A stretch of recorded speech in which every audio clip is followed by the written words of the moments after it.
Hoje nós vamos falar sobre um assunto de extrema importância para o nosso meio, né? Que é o uso racional de antimicrobianos. Quais são os tópicos principais que a gente vai tratar hoje? Nós vamos fazer uma breve introdução, vamos falar sobre antimicrobianos, que a partir de agora nós vamos chamar de ATM, vamos falar sobre a resistência e o uso racional. Vamos falar sobre normas e legislação, vamos apresentar para vocês casos de sucesso. Temos também as mensagens finais e um para levar para casa. Iniciando pela introdução, então, o que a gente sabe a respeito dos antimicrobianos? Até o século XX, ocorreram muitas mortes por infecções. Em 1928, um inglês, que foi Alexander Fleming, descobriu a penicilina.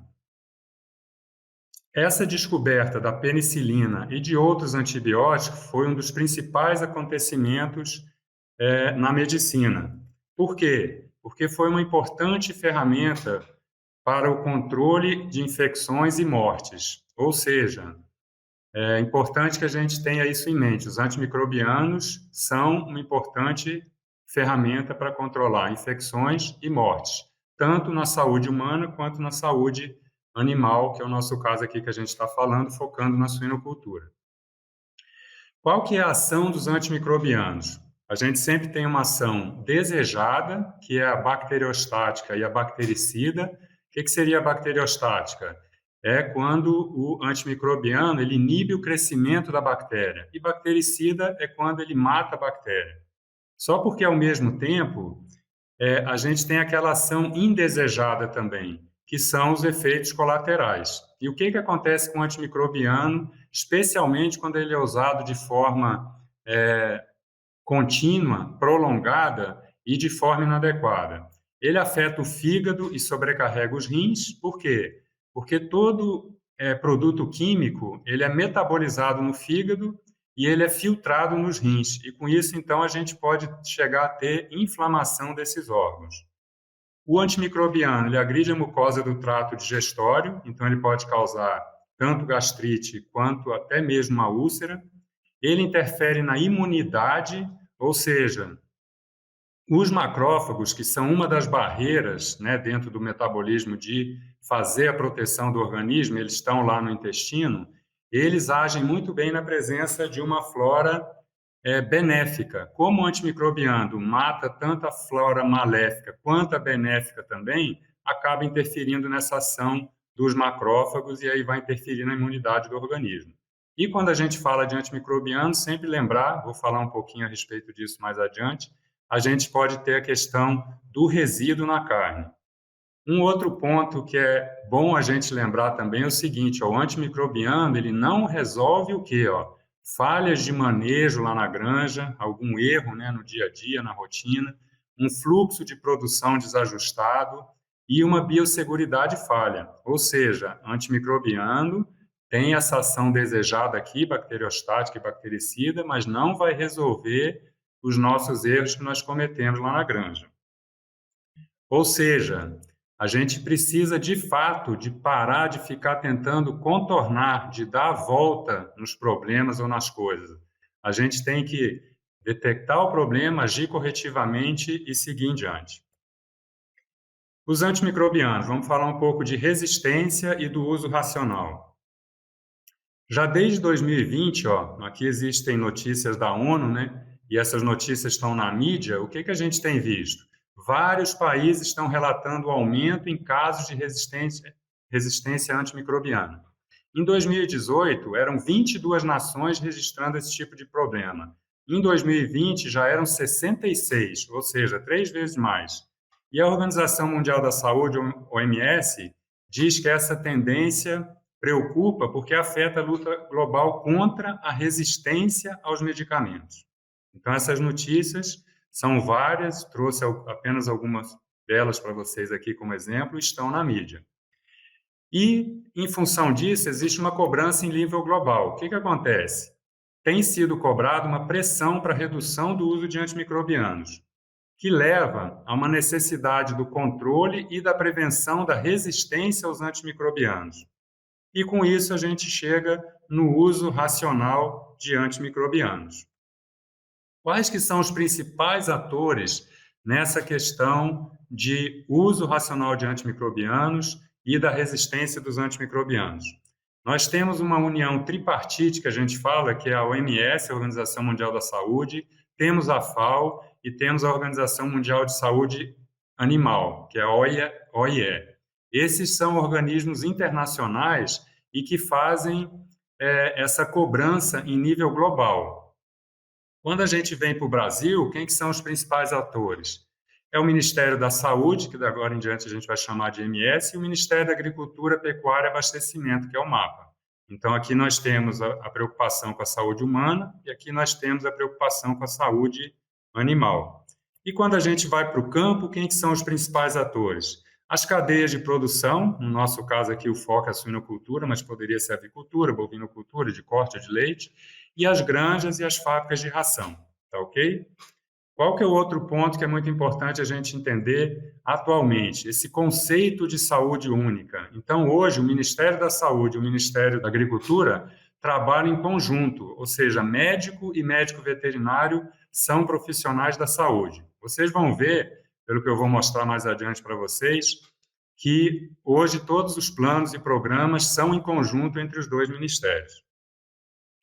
Uso racional de antimicrobianos. O que a gente precisa se atentar quando a gente quer falar de uso racional?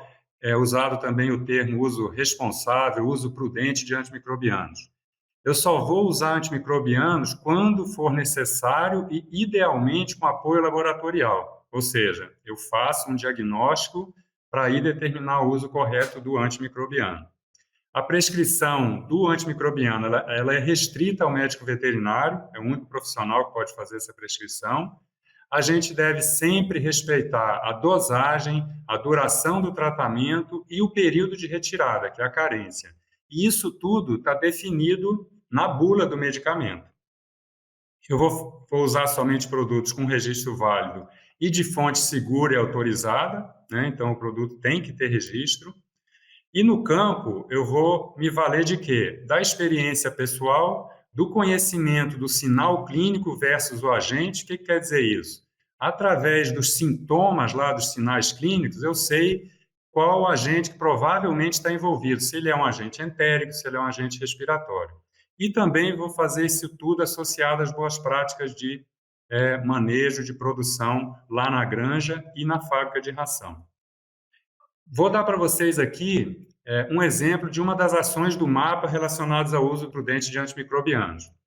Existe um folder e existe também um vídeo, né, que fala das regras dos 5 somente, que é basicamente aquilo que eu já falei no slide anterior. Somente vou usar antimicrobiano quando prescrito por um veterinário, somente quando necessário, porque eles vão curar, vão resolver uma infecção ou uma doença, somente usar na dosagem prescrita, respeitar a duração do tratamento e o período de retirada, que é a carência. Os produtos devem ser sempre registrados e de fonte autorizada e eu vou fazer uso das boas práticas de saúde animal, de higiene e de vacinação, tá certo? Esse folder, assim como o vídeo, estão disponíveis no site do MAPA. Uma breve linha do tempo com relação à resistência dos antimicrobianos. Então, o que a gente vê? Desde 2015, que já existem ações. Que tipo de ações? São planos de ação global. Porque lembra que eu comentei anteriormente que existe aquela união tripartite que faz aquela cobrança em nível global do que cada país está fazendo em relação à resistência dos antimicrobianos.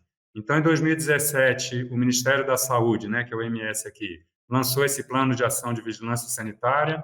Em 2018, já veio o Plano Nacional de Prevenção e Controle.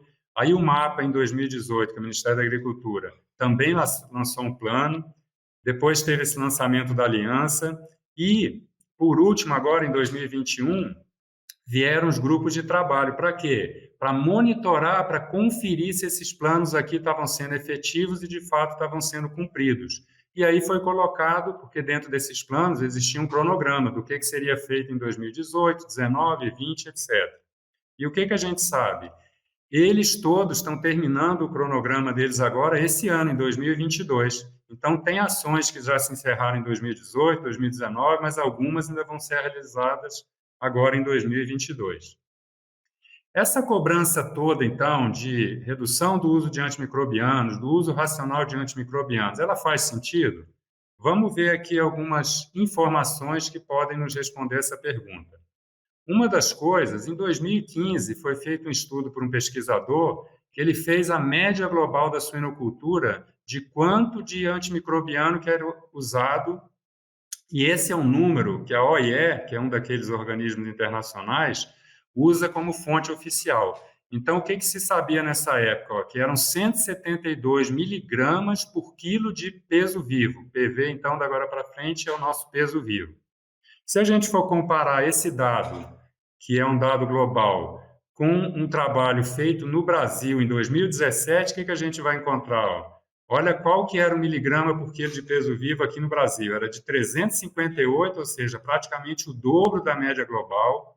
Outra coisa que foi identificada, que o animal, do nascimento ao abate, ele passava quase 70% do tempo de vida dele comendo antimicrobiano junto na ração. E era uma média de 7 a 10 princípios ativos diferentes que estavam nessas rações. Ou seja, com certeza aqui a gente já consegue dizer que essa cobrança faz todo sentido. A gente tem que buscar chegar no mínimo nessa média global aqui e quem dirá talvez até menos do que isso. Outros dados para subsidiar isso que a gente está falando. Vamos pegar aqui um gráfico que vai mostrar as questões de resistência versus a Escherichia coli, que é uma bactéria bastante comum na fase de creche, na fase de terminação e até mesmo na fase de maternidade nos leitões. O que foi feito aqui nesse trabalho em 2018? Pegaram 35 amostras de Escherichia coli e confrontaram ela com todas essas moléculas aqui, com todos esses princípios ativos. E o que foi encontrado de uma forma resumida aqui? Que a resistência para a grande maioria desses princípios ativos ela está aumentando drasticamente e que a sensibilidade está diminuindo. Então, de fato, o que a gente tem aqui? A gente tem pesquisa, tem trabalhos demonstrando que a resistência está aumentando bastante. Olha que nós estamos falando de uma bactéria que é de grande importância econômica para a suinocultura e que a sensibilidade para cada uma dessas moléculas aqui vem diminuindo ao longo do tempo. Esse foi um outro trabalho que foi feito, aí ele já foi feito com uma outra bactéria, que é uma salmonella entérica. Eles pegaram vários sorovários de salmonella, então infantes, tifimurium e outros serovários, e confrontaram elas com esses princípios ativos aqui. E o que foi identificado? Mais uma vez, uma grande parte desses sorovários de salmonella tinham até mais do que 45% de resistência a um desses princípios ativos aqui. E esse trabalho ele já é de 2021.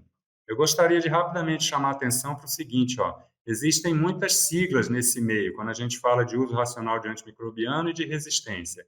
E a AMR é a sigla em inglês de Antimicrobial Resistance, que se a gente for traduzir para o português, seria a RAM, que é a resistência aos antimicrobianos. Então, sempre que vocês verem a AMR ou RAM, nós estamos falando da resistência aos antimicrobianos. Vamos comentar um pouco agora sobre normas e legislação. O que a gente precisa saber sobre legislação? O que é importante?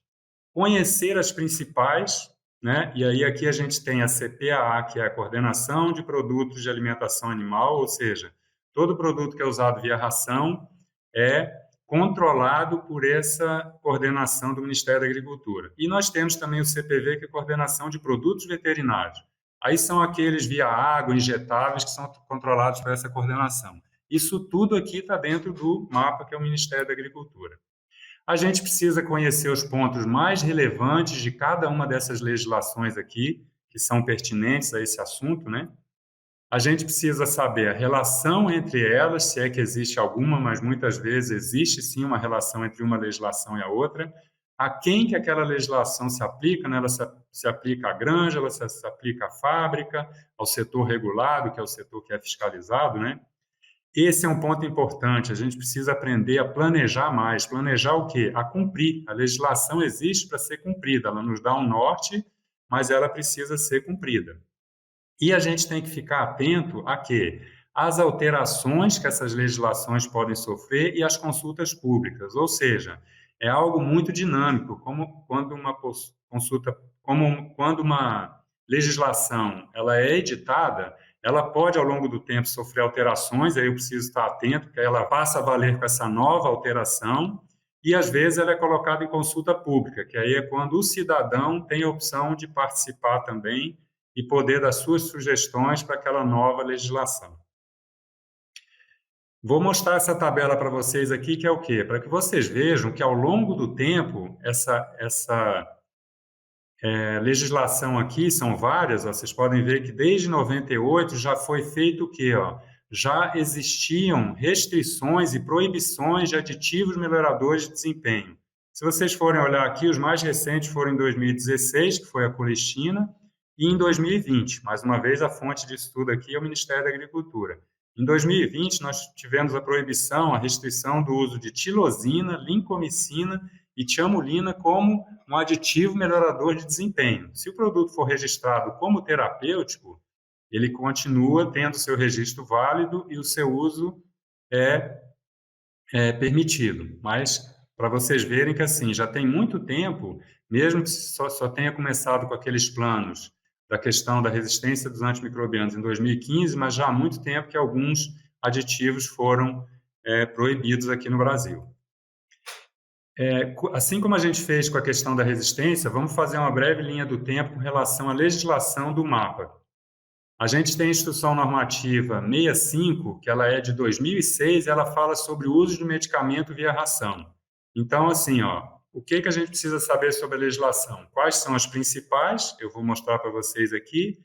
E qual que é o escopo, qual que é o objetivo principal dela. Então, a 65 fala sobre o uso de medicamento via ração. Aí a gente tem a IN4, que é de 2007, ela fala de BPF, que é o quê? Boas práticas de fabricação, na fábrica de ração. E aí, qual que é a relação dessa com essa aqui? Essa de BPF, que é a IN04, ela é pré-requisito para essa aqui, ou seja, eu só posso fazer uso de medicamento, solicitar autorização para usar medicamento, depois de eu cumprir com todos os pré-requisitos das boas práticas de fabricação, certo? Existe também, de 2007, o Decreto 6296, que ele fala sobre a inspeção e fiscalização na alimentação animal. Então, ele é basicamente um decreto, uma norma, uma legislação que rege a alimentação animal. Nós temos ainda de 2009 a IN 26, que aí ela já fala de medicamento de uso veterinário. Então, essa aqui é medicamento via ração e essa aqui é de medicamento injetável via água. E um ponto importante, que às vezes ocorre esse confundimento no campo, é que o que seria medicamento? Medicamento é só antimicrobiano? Não, medicamento pode ser um vermífugo, por exemplo, um parasiticida. Então, todo produto de uso veterinário é um medicamento, não só o antimicrobiano. E aí existe uma das mais recentes, que é de 2020, que é a IN 17, que migrou toda a estrutura da alimentação animal de papel e caneta para um sistema informatizado, que é o CIPEAGRO. O que é o CIPEAGRO? É o Sistema Integrado de Produtos e Estabelecimentos Agropecuários. Então, hoje está tudo num sistema informatizado. O que a gente sabe também, é importante mencionar para vocês aqui, ó. CP é consulta pública, lembra? E essa norma aqui, ela está em consulta pública desde o fim do ano passado, e a consulta pública dessa legislação foi encerrada dia 10 de janeiro, ou seja, quem teve a oportunidade de contribuir, ok. Depois disso, ela está fechada e aí em breve vai surgir o novo texto e a nova legislação que a gente vai ter que seguir. Esse decreto 6296, ele também está em consulta pública e ela vai se encerrar dia 24 de abril, ou seja, quem quiser participar ainda está em tempo. Ou seja, quando a gente faz um resumo dessa linha do tempo aqui, quais são as duas principais legislações que eu tenho que me preocupar que estão diretamente relacionadas a antimicrobianos? A IN 65, que fala de antimicrobiano via ração, né, e medicamento em geral. E a IN 26, que fala daqueles injetáveis e via água. Então, essas são as duas principais que eu tenho que me preocupar. Sempre é bom a gente falar de controle de resíduos. Lembra quando eu falei no slide anterior da ação, uma das ações indesejadas dos antimicrobianos, que é, se eu faço mau uso de um antimicrobiano, eu corro grande risco de ter resíduo na carne. Existe no Brasil um Plano Nacional de Controle de Resíduos e Contaminantes para a saúde animal. Tem programas de controle de resíduos para carne, para leite, para mel, para pescado, né? Ou seja, então não é somente para carne. E todo esse plano aqui, todo esse programa, ele é respaldado por uma legislação, por uma norma, que é a Instrução Normativa número 4299. Se a gente entrar no site do MAPA, existe esse folder, esse material que fala sobre esse Plano Nacional de Controle de Resíduos e Contaminantes, né? E, mais uma vez, vejam vocês que essa instrução normativa também está em consulta pública, ou estava, né?